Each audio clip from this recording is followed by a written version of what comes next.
Hello friends, आज की class में हम सुश्रुत संहिता सूत्र स्थान एफएक्यू कंटिन्यू करने वाले हैं। पिछली क्लास में मैंने आपको 80 क्वेश्चन तक कवर करा दिया था। नेक्स्ट 81 से हम शुरुआत करेंगे। तो मांसगत रोगों में दहन कर्म किससे करते हैं? जैसे पिछली क्लास में मैंने आपको बताया त्वचा में किससे करते हैं? तो पिपली, अजामल, गोदंत, शर, शलाका, ये शुरुआत का था। फिर मांस में अगर किसी मांस को हमें काटना है तो हमें किसकी जरूरत पड़ती है? धातुओं की जरूरत पड़ती है। यानी यहाँ पे हम अन्य धातुएं और जाम्बोस्ट को यूज करेंगे। तो जाम्बोस्ट हमें कंफ्यूजन हो जाता है तो हम त्वचागत में लगा देते हैं। तो मांस में दो चीजें हैं, एक जामुन और एक धातुएं। तो कोड बनेगा कि जामुन खाने से और धातु खाने से मांस की वृद्धि होती है। ठीक है, मांस एक धातु में ही आता है, रस रक्त मांस एक धातु में आता है, जामुन खाने से वो बढ़ जाता है। ठीक है, सिरागत रोगों में दहन कर्म किससे करेंगे? है ना, सिरागत मतलब ये अस्थि संधि सिरा स्नायु में किससे करेंगे? तो यहाँ पे कौन सी चीज पहुंच पाएगी? लिक्विड चीज पहुंच पाएगी, हार्ट तो नहीं पहुंचेगी। तो कौन कौन सी चीजें लिक्विड होती है? तो देखिए, शहद, गुड़, स्नेह। गुड़ को पिघला लोगे लिक्विड बन जाएगा, शहद स्नेह तो लिक्विड ही होता है। तो लिक्विड हमको अस्थि संधि सिरा स्नायु में पहुंचाना है। किस ऋतु में दहन कर्म नहीं करते? दहन कैसा होता है? उष्ण होता है। इसी कारण हमको गर्मी गर्मी वाली चीजों में नहीं करना। तो कौन सी दो ऋतुएं होती जिनमें गर्मी होती? शरद और ग्रीष्म में हमको दहन कर्म नहीं करना चाहिए। पिच्छिल अन्न खिलाकर कौन सा कर्म करते हैं? आकंठ यवागु पान कराकर कौन सा कर्म करते हैं? यवागु पान कराकर कौन सा कर्म करते हैं? तो यवागु पान करा के हम रक्त मोक्षण करते हैं। आकंठ यवागु वमन कराते हैं। पिच्छिल अन्न खिलाकर कौन सा कर्म करते हो? अग्नि कर्म, अग्नि कर्म किया जाता है। कपोत वर्ण अल्प शफदु वेदना कौन से अग्नि दग्ध का लक्षण है ना? त्वचा दग्ध, मांस दग्ध, सिरा स्नायु अस्थि संधि दग्ध। कोड बनाकर याद कराया था। कबूतर का मांस मस्त लगता है खाने में। कबूतर का मांस क्या लग रहा है? मस्त लगता है खाने में। ठीक है, तो मांस दग्ध हो गया। दहन के प्रकार कितने होते? दहन विशेषा करके हमने पढ़ा था। कितने होते हैं? 4 होते हैं। कौन कौन से होते हैं? बलय, बिंदु, विलेखा और प्रतिसारण। जबकि अष्टांग हृदय मतलब बाघ भट्ट का संग्रह का ही हृदय के एक बार देख लेना, बाघ भट्ट के 7 होते हैं। वहां पे स्वस्तिक, अष्टापद और एक और कुछ आता है, तो ऐसे करके उनके 7 हो जाते हैं। सम्यक दग्ध की चिकित्सा बहुत बार एग्जाम में पूछा है। सम्यक दग्ध और अति दग्ध कई बार पूछा जाता है। सम्यक में हम विद्रधि के समान, अति में विसर्प के समान, क्योंकि कंडीशन इनिशियल पहले विद्रधि उसके बाद विसर्प। सम्यक में विद्रधि, अति में हो जाएगा विसर्प के समान। हाँ, मधुर घृत तो देते ही हैं, विद्रधि के समान भी चिकित्सा करते हैं। ये बहुत इंपॉर्टेंट, ये पूछा जाता है, ये तब पूछा नहीं जाता। इंपॉर्टेंट तो विद्रधि है। त्वचा का विवर्ण होना लक्षण है किसका है? प्लुष्ट दग्ध का। ओके, तो 4 प्रकार के हम दग्ध, जिसमें प्लुष्ट, दुर्दग्ध, अतिदग्ध, सम्यक दग्ध है। त्वचा केवल झुलस जाती है, वो प्लुष्ट में होता है। त्वचा में स्फोट हो जाते, त्वचा लटकने लगती है, वो अतिदग्ध में होता है। दुर्दग्ध में छाले वगैरह पड़ जाते हैं। मांस का अवलंबन, त्वचा लटकने लगती, वो अतिदग्ध का कंडीशन होता है ना। फिर व्रणाश्च ऋण रोहति ऋणश्च विवरणो भवति किसमें आता है? अगर कोई व्यक्ति इतना जल जाए कि व्रण बहुत देरी से भरेगा और भर भी जाएगा ना, तो वहां पे डिस्कलरेशन हो जाएगा, वो विवर्णश्च ऋणो विवर्णश्च भवति किसमें आता है? अति दग्ध में आता है। प्लुष्ट दग्ध की चिकित्सा क्या है? प्लुष्ट ऐसे रोटी की भाप से आप जल गए हो तो कभी भी ठंडे पानी से चिकित्सा नहीं करना। प्लुष्ट में हमको उष्ण चिकित्सा करना पड़ता है।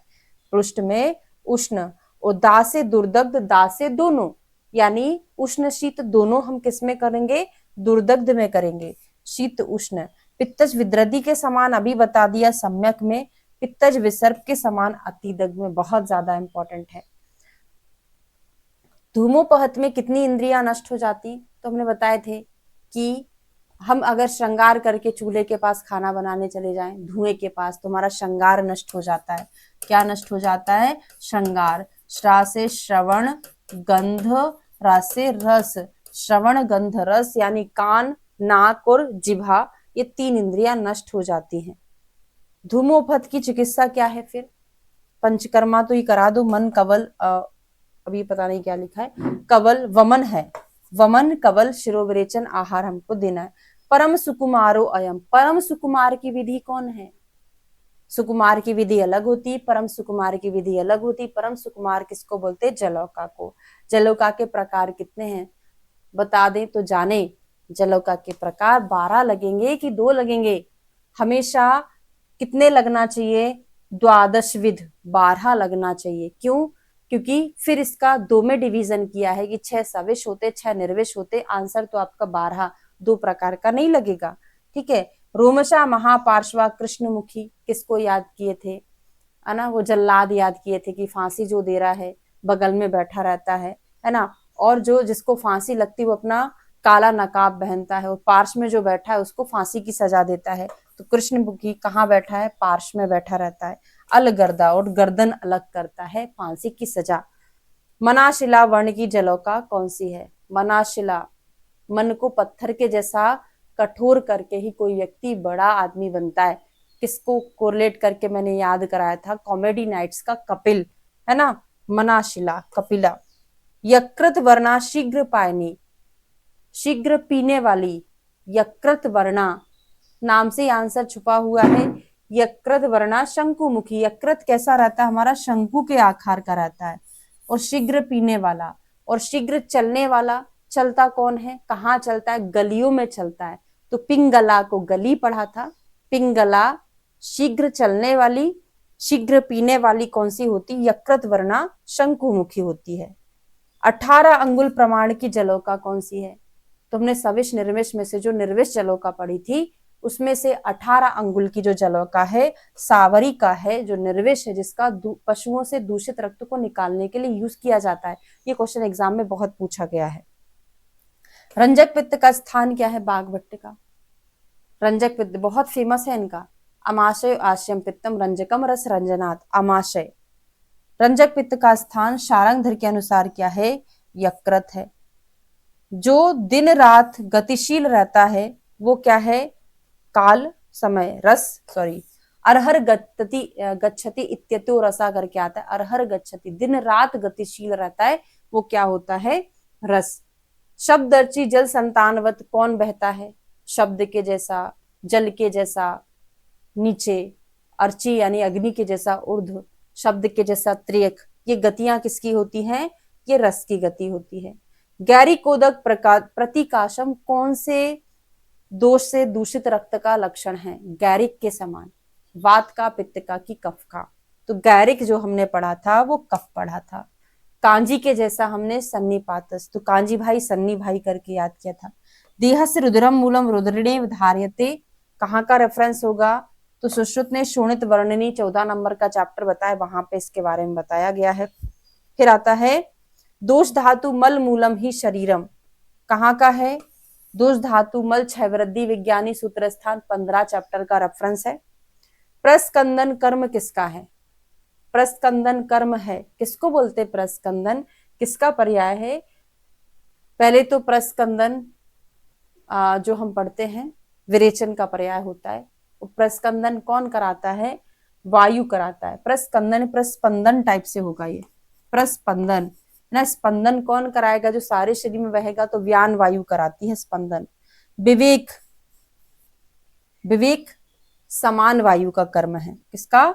समान। प्रीति स्नेह बल अगर आ जाए, प्रीति स्नेह देह बल आ जाए, तो जब देह बल आएगा उसका काम अलग है, वो शुक्र में आता है। प्रीति स्नेह बल अगर आ जाए तो मज्जा है। बल में केवल देह ऐड हो जाता ना, तो यही आंसर आपका शुक्र में शिफ्ट हो जाता। देह का धारण कौन सी वायु करती है? तो मल मूत्रों का धारण कौन करता है? अपान वायु। देह का धारण अस्थि पूछा गया, धातु पूछा है, तो देह का धारण हमारी अस्थि धातु करती है। कौन सा श्लोक याद होगा आपको? प्रीणम जीवनम लेपा स्नेहो धारण पूर्णे वाला श्लोक में आपको सप्त धातु का कर्म याद हो जाता है। वहां पे धारण जो है अस्थि धातु का काम है। वायु अग्नि का धारण कौन करता है? वा याद किया था। वायु अग्नि पुरीश कौन धारण करता है? पुरीश। अल्प वाक अप्रहर्ष मूढ़ संज्ञा, कम बोलना। अप्रहर्ष मूढ़ संज्ञा, वात की वृद्धि का होगा कि क्षय का? ये तो मैं आपको कितनी बार पढ़ा चुकी हूँ, अब तक आपको रट गया होगा। तो किस में आता है? ये वात क्षय में आता है। अगला क्वेश्चन है संधि शैथिल्य कहाँ कहाँ मिलता है? बस एक मिनट।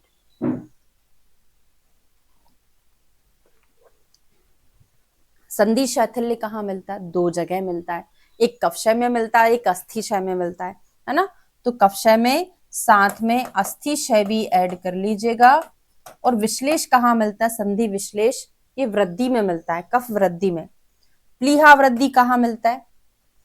प्लीहा को हम नॉर्मली पाल्पेट ही नहीं कर सकते, जब स्प्लीन अपनी साइज से ज्यादा बढ़ जाती तब पाल्पेट कर सकते हैं, या फिर हमारे उधर का फैट डिसॉल्व हो जाए यानी मेद का क्षय हो जाए तो स्प्लीन हम पाल्पेट कर लेंगे, है ना। तो कहाँ पे? मेद क्षय में।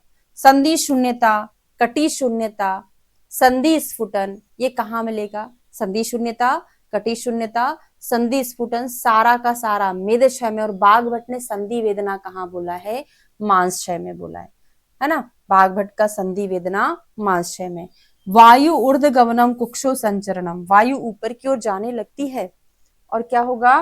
कुक्षी में संचरण करेगी। ये कब जाएगी? जब आंतों में पुरुष नहीं रहेगा तो कौन स्थान उसका घेर लेगा? वायु घेर लेगा, यानी पुरुष क्षय में आपको ये मिलेगा। उचित काल आदर्शनम अल्पता यूनि वेदना, क्या होगा? ये आर्तव वृद्धि होगा कि क्षय होगा?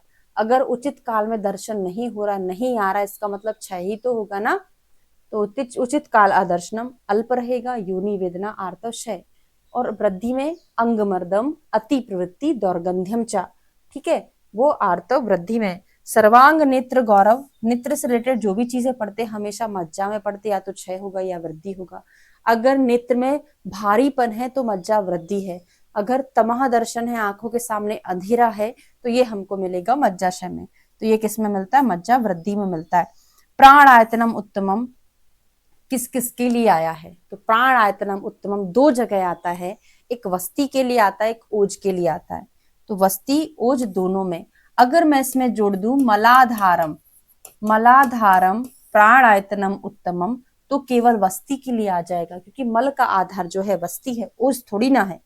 अगला क्वेश्चन आता है ग्लानि निद्रा तंद्रा, दिख जाता है आपको आंसर ना बार बार। ग्लानि निद्रा तंद्रा किसका लक्षण है? तो हमने ओजो व्यापद कितने पढ़े? 3। एक पढ़ा ओजो विसृंस, एक पढ़ा व्यापद और एक पढ़ा क्षय। क्षय में तो हमने M4 प्रलाप देख लिया था, मूर्छा मरण, मोह, मूर्छा मरण और प्रलाप। और ग्लानि निद्रा जो है व्याधियों जैसे लक्षण, विसृंस में प्रिंसिपल से याद कराया था मैंने, ये ओजो व्यापद में आता है। मूर्छा मोह प्रलाप लक्षण वो M4 प्रलाप, जिसमें हमने 6 पढ़ा।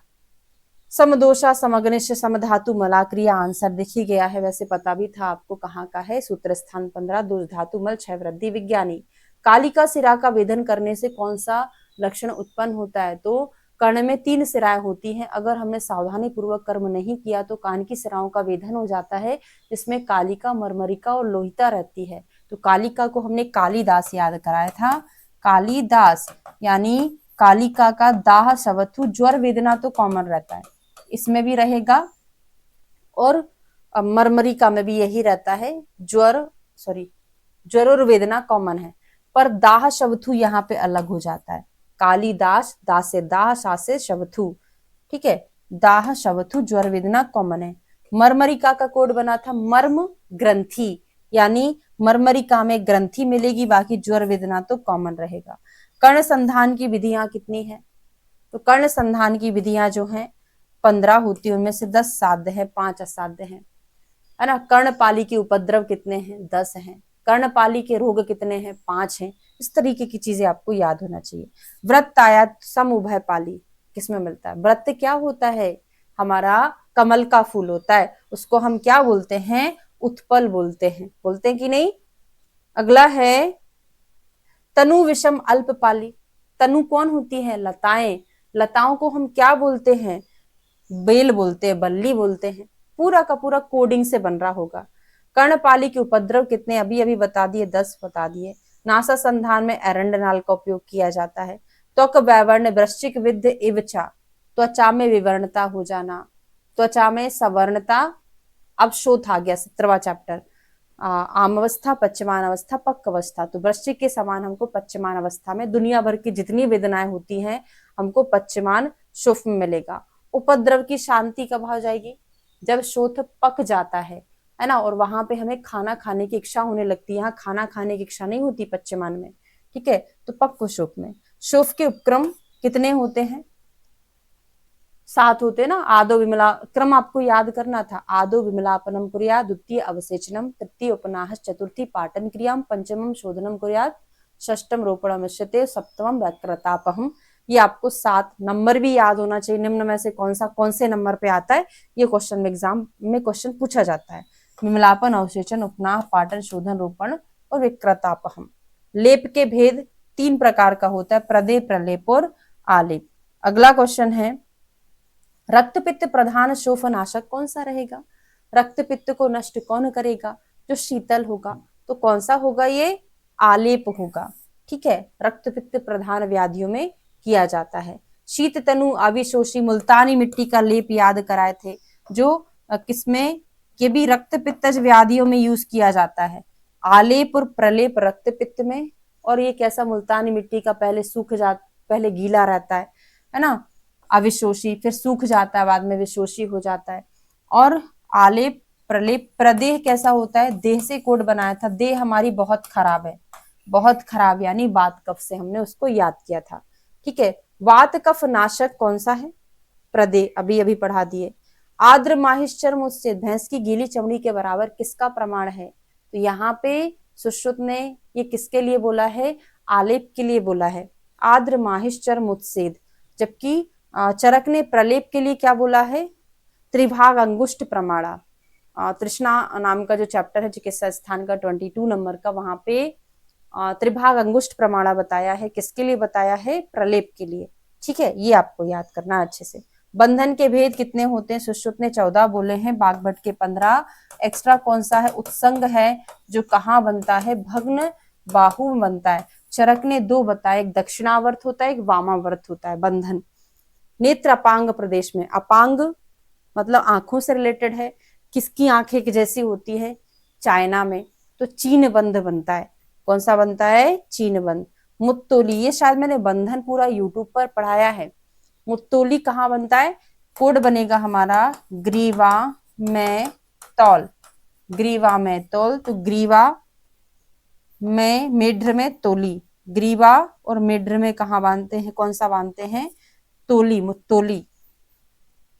यंत्रणा कितने प्रकार की होती है? व्रण की जो बंधन की गांठ जो होती है उसको यंत्रणा बोलते हैं। कितने प्रकार की होती है? 3 प्रकार की, ऊर्ध है, अधा है और त्रियक है। नेत्र संधि में कौन सा बंध बांधते हैं? तो संधि प्रदेश बोल रहे हैं, नेत्र नहीं बोल रहे हैं। नेत्र में तो हमने चीन बंध बांधा था, लेकिन नेत्र संधि, स्तन संधि, कर्ण संधि में हम स्वस्तिक बंध बांधते हैं। सॉरी, हाँ वो तो ठीक है, नेत्र में तो वही बनता, गलत हो गया थोड़ा सा। वो कर्ण संधि है, स्वस्तिक, नेत्र नहीं आता वहां पे, है ना। कर्ण संधि बंधन आता है, उसमें स्वस्तिक बनता है। नेत्र तो आपको चाइना यानी चीनी याद रखना है। यहाँ पे शिथिल गाढ़ बंध की बात चलती है, तो नेत्र में हम टाइट नहीं बांध सकते क्योंकि हमको फिर दिखेगा नहीं, धुंधला दिखेगा। नेत्र संधि में हम शिथिल बंध बांधते हैं। श्रम करने से उत्पन्न व्रण का लक्षण है सूजन। अरे वो परादी मैथुन शराबी मृत्यु, परादी मैथुन, यहाँ पे शराबी मृत्यु। तो परिश्रम करने से क्या होगा? शोथ होगा, है ना। रात्रि जागरण से परादी शराबी राग हो जाएगा, है ना। दीवार स्वप्न से वेदना, और मैथुन से मृत्यु, मतलब एक एड ऑन होता जाता है आगे आगे जाके। दिवाशयन से अभी अभी मैंने बताया आपको क्या हो जाएगा? सूजन, लालिमा और वेदना हो जाएगा, वो आगे ऐड हो रहा है। एकांत हितकर द्रव्य कौन से हैं? तो 4 द्रव्यों को बताया है। जैसे हम खीर बनाते ना, तो पहले हम पानी रखते हैं उसमें, फिर दूध डाल देते हैं, फिर चावल डाल देते, फिर घी डाल देते, लास्ट में शक्कर मत डाल देना, वो नहीं है ना। तो जल, दूध, घृत और चावल। एकांत रूप से पथ्यतम कौन कौन से हैं? तो 5 चीजों को एकांत रूप से पथ्यतम बताया इन्होंने। ब्रह्मचर्य, निवाद शयन, उष्णोदक स्नान, रात्रि शयन और व्यायाम। शहद को गर्म जल के साथ सेवन नहीं करना चाहिए, कौन सा विरुद्ध बताया इन्होंने? तो शहद को संयोग विरुद्ध बताया है, गर्म जल के साथ संयोग विरुद्ध में आता है, बहुत इंपॉर्टेंट है। 10 क्वेश्चन और देखना है इस क्लास में हमें। कांसे के पात्र में 10 दिन तक अगर हम घृत रख दें, उसको नहीं खाना चाहिए। क्यों नहीं खाना चाहिए? क्योंकि कांसे का पात्र घृत के साथ कुछ रिएक्शन करता है, इसको हम कर्म बोलते हैं। कर्म विरुद्ध में आता है, किसमें? कर्म विरुद्ध में। विरुद्ध आहार से उत्पन्न रोगों की चिकित्सा क्या करेंगे हम, विरेचन में शमन कर देंगे, कोई इंपॉर्टेंट नहीं। सदा रोग विवर्धना पूर्व दिशा की वायु, है ना, हमेशा रोगों की उत्पत्ति कौन करता है, पूर्व दिशा की वायु करती है। श्रेष्ठ चक्षुष्य, दक्षी और अक्षी याद कराया था, दक्षी और अक्षी, अक्षी के लिए दक्षी वाली वायु यानी दक्षिणी वायु अच्छी होती है। अगला है क्षीण क्षय विष से पीड़ित व्यक्तियों के लिए कौन सा हितकर है, तो अगर कोई व्यक्ति उत्तर दिशा की सर्वश्रेष्ठ वायु होती है तो उत्तर दिशा की वायु इनके लिए। अभी यहां से आपको याद नहीं होने वाला, वो पूरा कंपेयर करके पढ़ाना पड़ता है। क्वेश्चन तो केवल आपको याद दिलाने के लिए होता है कि हाँ भाई आपने ये पढ़ा था तो आपसे बन रहा है, ठीक है, बाकी ये थ्योरी वाला पोर्शन है। विदग्ध अवस्था में पित्त का रस, तो कौए का मल याद कराया था, कौए का मल कटु, नॉर्मल पित्त का कटु, विदग्ध में अम्ल, नॉर्मल कफ का मधुर और विदग्ध में लवण हो जाता है। यहाँ पे अम्ल है, कफ का भी याद करा दिया मैंने, लवण है, नॉर्मल मधुर है। रक्त का गुण क्या होता है, अनुष्ण शीत होता है। स्तब्ध पूर्ण कोष्ठता, अब आ गया षड क्रियाकाल, 21 नंबर का चैप्टर है सूत्रस्थान का। स्तब्ध पूर्ण कोष्ठता तो किसमें होगा, स्तब्धता, स्टिफनेस जो होती है वो वात संचय में होती है, तो वात के संचय में मिलेगा। लास्ट है मेघांते चा विशेषता, कौन सा मेघ के अंत में प्रकोपित होता है, पित्त प्रकोपित होता है ना, मेघांते शरद ऋतु का पर्याय है, तो वहां पे पित्त का प्रकोप होता है, ठीक है। Okay, thank you so much, मिलते हैं अगले वीडियो में। बचे हुए क्वेश्चन हम कर लेंगे, 224 है टोटल, तो हमने 160 कवर कर लिया है, ठीक है। वीडियो अगर अच्छा लगा हो तो लाइक जरूर करें और शेयर करें ज्यादा से ज्यादा लोगों तक, क्योंकि अभी 22 को आपका एग्जाम होने वाला है, तो उसकी तैयारी आपको करना है, साथ में आप इस तरीके के क्वेश्चन भी करेंगे तो आपको फायदा ही होगा। Thank you so much.